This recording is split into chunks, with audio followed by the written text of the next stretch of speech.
একজন মুমিন তার মধ্যে তিনটা গুণ থাকতে হবে, তাআল্লুম, তাফাক্কুহ, তাফাত্তুন।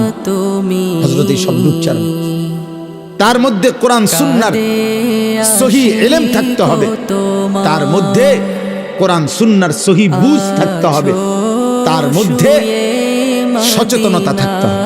মুমিন সচেতন, তাফাত্তুন এই শব্দ হযরত বলছে, এটা হাদিসের শব্দ। রাসূলুল্লাহ সাল্লাল্লাহু আলাইহি ওয়াসাল্লাম বলেন, প্রত্যেক মহল্লাবাসীর দায়িত্ব এই তিন জিনিস অর্জন করা, তাআল্লুম, তাফাক্কুহ, তাফাত্তুন। নবীজি বলেন, প্রয়োজনে তোমরা ভাগ করে নাও, এক দল শিখবা, আরেক দল আইসা তাদেরকে শিখাইবা। ভাগ করে নাও, নিজেদের মধ্যে বন্টন করো, যে আপনি শিখেবেন, আমরা কর্ম করব, আপনি আইসা আমগরে শিখাইবেন, শিখাইবেন। অতঃপর উভয় দল এই তিন গুণ, কোরআন সুন্নাহর ইলম, কোরআন সুন্নাহর সহিহ বুঝ, বুঝেন তো না? আর তিন নম্বর হলো সচেতন, সচেতন হওয়া, সচেতন। আমি কি করছি আমি জানি না, আসে না কান্দে, তো এটা তো প্লাস্টিক কিসিমের মানুষ, বেটা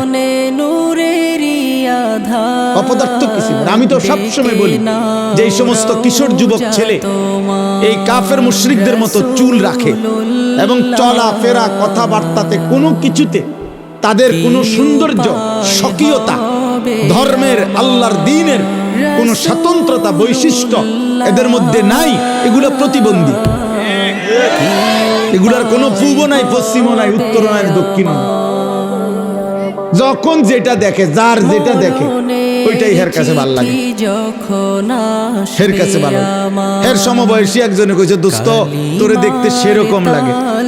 আপনি যদি তারে জিজ্ঞান ভালো মতো যে কিরকম, বলবে কুট্টা ঘরের মতো, বাবা ঘরের মতো। মাতো তাইলে এই সমস্ত সুল্লা মানুষ কি জোনায়েদ বাগদাদির মতো?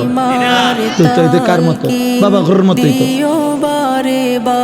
তা নাইলে তুমি প্রতিবাদ করো, তোমরা একজন প্রতিবাদ করো, প্রতিবাদ করে তুমি যুক্তি দাও যে না হুজুর, এই বিশ্রী বিকট এই চুল মুশরিক বেঈমানের, এটা কোন ইমানদারের মতো, এটা হেবড়ার নাম কও তুমি, আমরা খবর লই উনার চুলটা করে চাইয়াই। হ্যাঁ হ্যাঁ বলো, জমুক মসজিদের খতিব সাহেবের মতো, ওই যে ইমাম সাহেব আছে এখানে।